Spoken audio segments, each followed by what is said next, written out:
یہ کلام پاک ہے اللہ کی، قرآن مجید ہے، میں اس پہ حلف اٹھاتا ہوں کہ یہ بالکل ڈرامہ تھا، جھوٹ تھا۔ پھر ہمیں 12 دن تھانے میں رکھا، 12 دن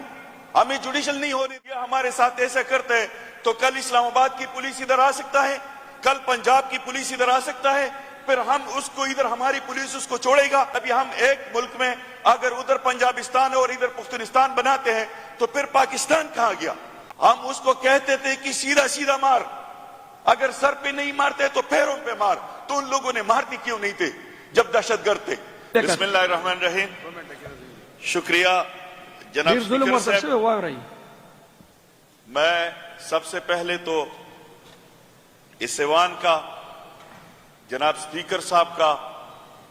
اور اس ایوان کے اپوزیشن اور حکومت بینچوں کے جتنی بھی ارکان اسمبلی ہے، سارے کا میں تہہ دل سے شکریہ ادا کرتا ہوں کہ ان لوگوں نے باقاعدہ ہمارے غیر موجودگی میں ہمارے نام پکار کے اور ہمارے حق کے لیے آواز اٹھایا ہے۔ تو یقیناً میں اپنی وزیر اعلیٰ صاحب، سپیکر صاحب اور ادھر اپوزیشن اور حکومتی ارکانوں کا شکریہ ادا کرتا ہوں۔ یقیناً سر، ہمارے داستان کچھ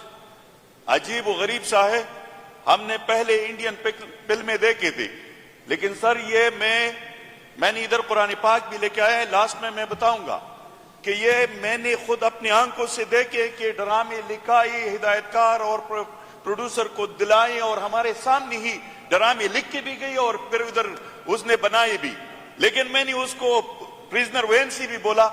کہ آپ لوگوں نے ڈرامہ ریلیز ہونے سے فلاپ کر دیا، کیونکہ آپ لوگ نالائق ہدایت کار ہے، آپ صحیح طریقے سے ڈرامہ بھی نہیں بنا سکتے۔ یقینی سر، ہم 5 تاریخ کو اسلام آباد سے جب واپس آ رہے تھے تو اٹک میں ہمارے ساتھ جو واقعہ پیش آیا کہ آرمی کے بہت بڑی تعداد میں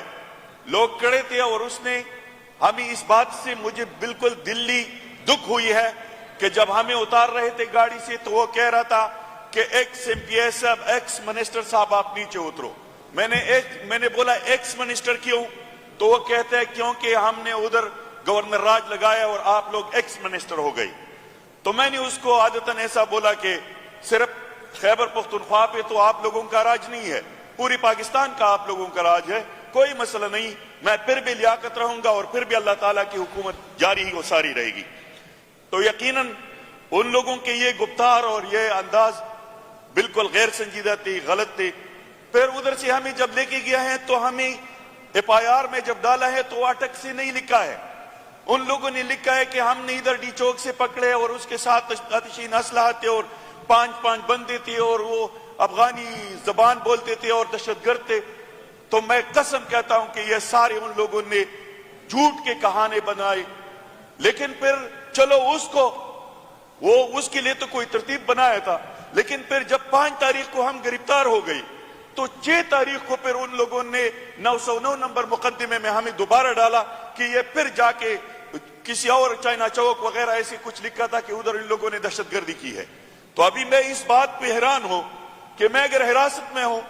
میں اگر موجود ہوں تانے میں اریسٹ ہوں، تو اس کے بعد پھر کیسا میں جا سکتا ہوں اور 6 تاریخ کو پھر میں دوسرا واردات کر سکتا ہوں؟ تو ان لوگوں کے لیے خان صاحب نے پہلے بھی بولا تھا کہ نقل کے لیے عقل کی بھی کوئی ضرورت ہوتی ہے، لیکن کاش اگر ان میں ہوتے تو نقل کے لیے بھی عقل نہیں ہوتا اس کے ساتھ۔ اگر ایک بندہ ابھی اگر 109 میں مجھے ڈالتا ہے تو ٹھیک ہے، لیکن اگر میرے اوپر دہشت گردی ڈالتا ہے کہ آپ جا کے خود میں نے اس کو ادھر سے پکڑا ہے، تو یہ کون سے منطق ہے؟ ابھی اس پاکستان کے لیے میں ان لوگوں سے یہی دعا کرتا ہوں کہ خدا را اس پاکستان کو معاف کرو، ایسے غلط ڈراموں سے اس پاکستان کو اور دوچار نہ کرے۔ یقیناً میں ان لوگوں کو پشتو میں ایک شعر سنانا چاہتا ہوں،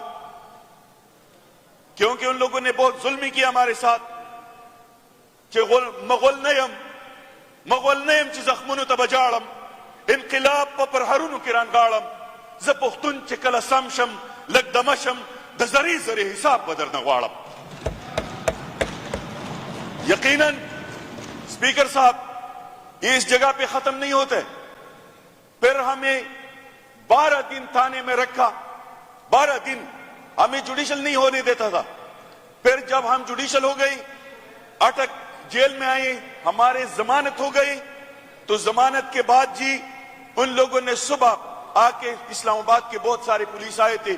اور اس نے دوبارہ پکڑ کے ہمیں لے کے گیا اسلام آباد عدالت میں کہ آپ ایک دوسرے پرچے میں ہیں. اور اس میں اور نورزیب خان صرف نہیں تھے, ہمارے ساتھ 80 بندے جو خیبر پختونخوا کے ملازمین تھے, جو ڈیوٹی پہ مامور تھے, جو میرے سیکیورٹی یا دوسرے منسٹران کے سیکیورٹی تھے, ان لوگوں نے اس کو پکڑ کے اور اس کو بھی ایسی ہی سزا دی ہے جو ہمیں سیاسی لوگوں کو دیتا تھا. یقیناً اس سے مجھے بہت دکھ ہوا کہ ہم کہاں تک پہنچ گئے کہ ابھی ایک صوبے کی پولیس اگر یہ ہمارے ساتھ ایسا کرتا ہے تو کل اسلام آباد کی پولیس ادھر آ سکتا ہے, کل پنجاب کی پولیس ادھر آ سکتا ہے, پھر ہم اس کو ادھر ہماری پولیس اس کو چھوڑے گا. تو یہ کیسا ملک رہے گا, یہ کیسا ملک ہے؟ اس کا تو قانون کا تو مجھے سمجھ ہی نہیں آتا ہے کہ ابھی ہم ایک ملک میں اگر ادھر پنجابستان اور ادھر پختونستان بناتے ہیں تو پھر پاکستان کہاں گیا؟ اس پاکستان کو ہم نے متحد اور متفق رکھنا ہے اور اس کے قانون اور آئین کی پاسداری کے لیے جو ہمارے جنگ ہے یہ جاری اور ساری رہے گا انشاءاللہ. ان لوگوں نے سر اس کے بعد جب عدالت لے کے گئی, ایک ڈرامہ بہت ایسا عجیب ڈرامہ ہے, میں آپ لوگ بھی مزہ لیں گے اس سے, کہ جب ہم عدالت لے کے گئے تو جج صاحب نے بولا کہ یہ تو پرچہ ہی نہیں بنتا ہے, اس نے ڈسچارج کر دیا پرچے کو. ہم سارے لوگ خوش ہو گئے کہ چلو چیف جسٹس صاحب جو تھا, جو ان لوگوں کا آقا تھا اور مولا تھا, اس کے چلے جانے سے پھر کچھ نہ کچھ انصاف کے ہوائیں رونما ہوئی ہے. تو ادھر اس نے جب ڈسچارج کیا, ہم نکلتے تھے تو پھر اسلام آباد پولیس نے یہی بولا کہ نہیں, ہم آپ لوگوں کو اٹک جیل لے کے جائیں گے, ادھر سے آپ لوگوں کا رہائی ہوگا. کیونکہ اس نے جو ہمارے سامنے ڈرامہ لکھا, جس کا کردار کئی اور سے لکھا کسی اور سے تھا, لیکن جس کا ہدایت کار تھا S I sub inspector Safdar ji, اس نے یہ سارا ڈرامہ لکھا تو کہیں اور سے تھا, اس نے سب کچھ ادھر ہی کنٹرول کیا. اور ہمیں جب وینوں میں بٹھایا تو اس نے میرے سامنے ہی عدالت میں ٹیلی فون پہ یہ کہا کہ یار آگے آ جاؤ, ترناول کی طرف جاتے دوسرے طرف پہ خطرہ ہے. تو خطرہ کس بات کی تھی, اور اگر خطرہ تھی تو اس نے کون سی کہاں انفارمیشن دی تھی؟ اس کے ساتھ ایک منسٹر اور ایک MP تھے, 82 بندے تھے, اس نے کون سا حفاظتی اقدامات اٹھایا تھا؟ کوئی حفاظتی اقدامات نہیں تھا جی. پھر جب ہم آئے ترناول تانے کے سامنے کھڑے ہو گئے تو میرا بیٹا اور میرے دوست میرے پیچھے آ رہے تھے کہ ابھی تو نہ کوئی پرچہ رہا اور نہ کوئی ضمانت باقی ہے, تو ہم اس کو اٹک سے لے کے جائیں گے. تو ان لوگوں کو ترناول تانے میں بند کیا. ابھی ان لوگوں کو بیوقوفی ادھر بھی ظاہر ہوتا ہے کہ اگر ترناول تانے میں آپ نے بند کیا تو پھر سنجانی میں وہ مقابلے میں کیسے آ گئی, کہ وہ مقابلے سے پہلے آپ نے ادھر بند کیا. اور آپ کے توسط میں سپریم کورٹ کے جج صاحب سے بھی یہی ریکویسٹ کرتا ہوں کہ تانا ترناول کے اس ٹائم کے CCTV کیمروں کے وہ جو ویڈیو ہے وہ لوگ ڈیلیٹ نہ کرے, اس سے سب کا سارا دودھ کا دودھ اور پانی کا پانی ہو جائے گا. یقیناً سر جب ہم تھوڑے آگے نکلے تو ان لوگوں نے سپیڈ کے لائن سے سنٹر پہ بالکل آخر میں گاڑی لے کے گئی اور رکوایا, جیسے کہ اڈے میں گاڑی کھڑے ہوتے نا, ایسا ہی گاڑی کھڑا کیا. تقریباً 8 سے 12 بندوں تک نیچے سے آئی اور ایک کا شیشہ توڑا اور 3 پتھر مارے گاڑی کو. پھر یہ گاڑی سٹاپ سے آگے ہوا, دوسرا آگے کر دیا, اس کا بھی شیشہ توڑا آرام سے, اور پھر چوتھے کا, اور پھر آخر میں ایک گاڑی کے ٹائر مارے اور اس نے ہوائی فائرنگ شروع کی. ہم اس کو کہتے تھے کہ سیدھا مار, اگر سر پہ نہیں مارتے تو پیروں پہ مار. تو ان لوگوں نے مارتی کیوں نہیں تھے جب دہشت گرد تھے؟ تو ان لوگوں نے یہ ڈرامہ رچا کے پھر آخر میں بولتا ہے کہ یار یہ تو MPA کا بیٹا آیا تھا اور ہمارے اوپر حملہ کر کے اور سارے قیدیوں کو فرار کیا. پھر یہ اتنے بہادر تھے کہ 8 یا 10 پولیس نے پھر 82 بندوں کو پھر واپس پکڑ کے اور اندر وینوں میں ڈالا. تو یہ ڈرامہ ان لوگوں نے جھوٹ رچایا. میں سپریم کورٹ کے چیف جسٹس سے, یہ کلام پاک ہے اللہ کی, قرآن مجید ہے, میں اس پہ حلف اٹھاتا ہوں کہ یہ بالکل ڈرامہ تھا, جھوٹ تھا. سپریم کورٹ کے جج صاحب, اگر آپ نے کل قیامت کے دن اللہ کو جواب دینا ہے, آپ انصاف کی کرسی پہ ہو, تو تو اس ڈرامے کو آپ نے بے نقاب کرنا ہے، اور جس نے بھی غلطی کی ہے اس میں اس کو قرار واقعی سزا دینا ہے۔ اگر ایسا نہیں ہوتا ہے سر، ایسا نہیں ہوتا ہے تو پھر اگر میں بینگ اے منسٹر میرے ساتھ یہ حادثہ پیش آتا ہے تو پھر عام پاکستانی کا کیا سوچ ہوگا اس پاکستان کے لیے اور اس قانون اور اس آئین کے لیے۔ یقیناً سر، اگر یہ قانون اور یہ آئین کہ اس کے ساتھ ایسا ہی کھلواڑ ہوتا رہا تو یہ سارے زیادہ تر لوگ تو باہر ملکوں میں چلے گئے، یہ باقی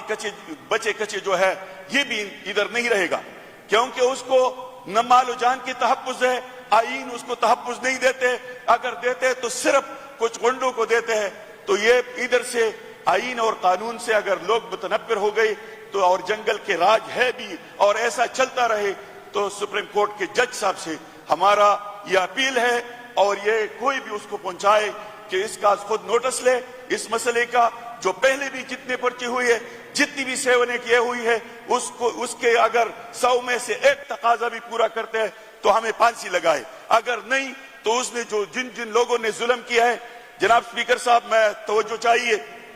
اسپیکر صاحب، اس کے بعد پولیس کے ساتھ جو ان لوگوں نے ایک تلوار دیا ہے، جناب اسپیکر صاحب توجہ چاہیے، کیونکہ بہت حل طلب مسئلے کی پہ میں بات کرتا ہوں۔ ان لوگوں نے پولیس تھانوں میں ان لوگوں نے ایک جال بنایا ہے کہ پلان ملزمان اور اس کے ساتھ 2000 اور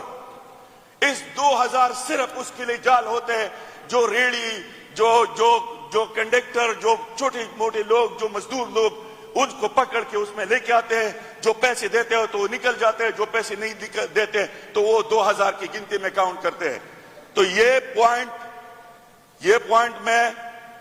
ابھی اس خیبر پختونخوا کی سی ایم صاحب سے بھی یہی درخواست ہے اور پاکستان کی چیف جسٹس سے یہی درخواست ہے کہ اس کو اس تھانوں میں جو معلوم ہے اس کے اوپر FIR کرے، نامعلوم تو ویسے بھی نامعلوم ہے، اس کو کبھی کسی نے تو معلوم نہیں کیا۔ تو میرے خیال میں یہ 2000 اور 3000 بندے نامعلوم ڈالنا، یہ صرف پولیس کے ہاتھوں میں ایک چوری دینا ہے، ایک تلوار دینا ہے کہ غریب لوگوں کے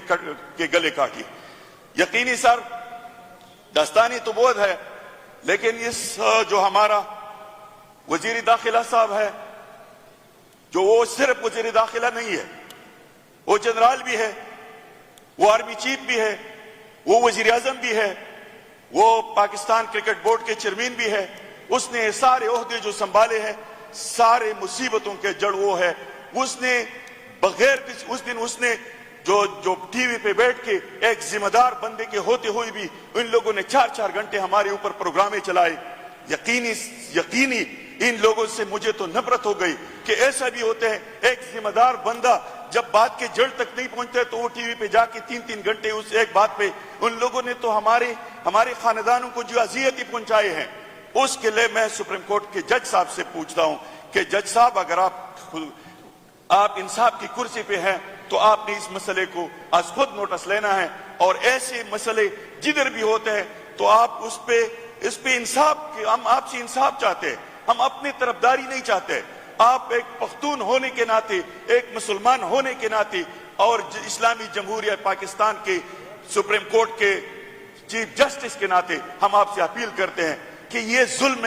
یہ جو جبر، یہ دروغگوئی، یہ ڈرامے بازی، یہ سب کچھ بند کرے، ورنہ یہ پاکستان میرے خیال میں تو ایسی حالت میں نہیں چلتا ہے۔ اور یقیناً میں ان لوگوں کے لیے میں ایک شعر بولتا ہوں اور اس پہ اتفاق کرتا ہوں، کیونکہ انور زیب خان لاہا بھی کچھ بولے گا۔ بہت سارے باتیں ہیں میرے دل پہ، بہت سارے باتیں ہیں، لیکن میں اس لیے ابھی نہیں کہتا ہوں کہ کچھ انور زیب خان لاہا کے لیے بھی چھوڑتا ہوں۔ میں شاعر نہیں ہوں تو اس لیے شعر زیادہ تر مجھے یاد نہیں آتے، تو میں اس لیے یہ پیپر سے پڑھوں گا۔ میرے ہاتھ میں قلم ہے، میرے ذہن میں اجالا، میرے ہاتھ میں قلم ہے، میرے ذہن میں اجالا، مجھے کیا دبا سکے گا کوئی ظلمتوں کا پالا۔ مجھے فکر امن عالم، تجھے فکر اپنی ذات کا غم، میں طلوع ہو رہا ہوں تو غروب ہو رہا ہے، تو غروب ہو رہا ہے، تو غروب ہو رہا ہے۔